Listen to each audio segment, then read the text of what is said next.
盘点蜘蛛侠纵横宇宙中的那些细节。细节一，迈尔斯暂时甩开了蜘蛛侠大军，随后他来到了实验室，准备使用传送机器回家。这里我们看到仪器的操作面板，竟然有一条程序指令是要炸毁整栋大楼。米格尔要是看到这条指令的话，会不会当场把虚拟蜘蛛侠给赶出去呢？这也难怪虚拟蜘蛛侠最后会加入格温的队伍了，他一开始就已经有了异心。细节二，迈尔斯因为42号宇宙蜘蛛的基因被错误的传送到了42号宇宙，其实这个信息在传送之前就已经出现过提示了，只不过可能由于时间太短，有些观众可能没注意到。但假如没有这个提示，我们还是可以通过一些其他细节来发现这个情况，比如2个宇宙迈尔斯卧室的装饰，蜘蛛侠迈尔斯的房间内有着很多海报之类的装饰，还有着许多玩具，门上还挂着他在第1部中使用过的拳套。正是因为房间内的这些元素，格温才会觉得这些有点幼稚，于是迈尔斯连忙解释说自己学校寝室要比这成熟得多。再回到徘徊者迈尔斯的房间，他的房间内很明显没有了这些花里胡哨的装饰，显得成熟简洁许多，这也和徘徊者迈尔斯高冷的性格有关。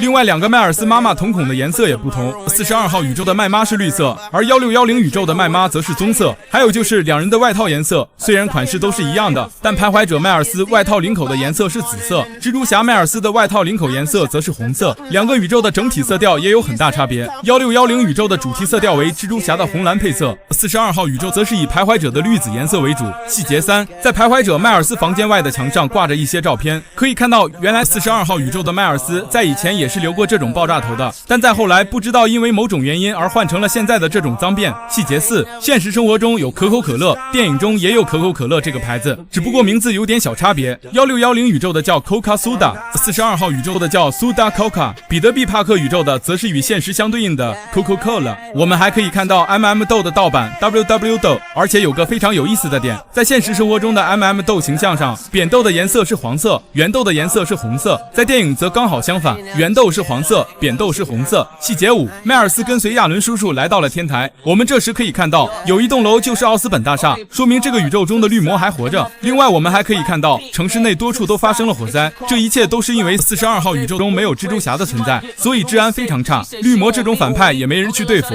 徘徊者迈尔斯的父亲极有可能就是在某次执行公务时被这些犯罪分子给杀害的。细节6，我们继续看42号宇宙，在迈尔斯和亚伦叔叔的秘密基地里，我们看到在实验台上有一个写着42数字的瓶子，与1610宇宙多次出现的42不同，在1610宇宙中42这个数字多是因为巧合或者暗示出现，但在42号宇宙，这个42的标签很明显是人为贴上去的，说明徘徊者迈尔斯和亚伦叔叔应该是知道自己宇宙的编号，并对平行宇宙略有了解，所以亚伦叔叔在迈尔斯家初次看到蜘蛛侠迈尔斯时并没有表现得特别惊讶，而是知道眼前这个迈尔斯来自别的宇宙。细节7，来到彼得 B 帕克的家，我们可以看到他的女儿身上穿着睡衣，细节的是这个睡衣上的图案正是蜘蛛侠彼得波克，而且他们家到处都是蜘蛛侠的元素，蜘蛛侠涂装的马克杯，蛛网制成的网兜，墙上还挂着一幅手绘的蜘蛛侠画像，就是这画工有点差。好了，那以上就是本期视频的所有内容。蜘蛛侠纵横宇宙这部电影的细节也暂时盘点完毕了，制作不易，还请观众老爷们多多点赞支持。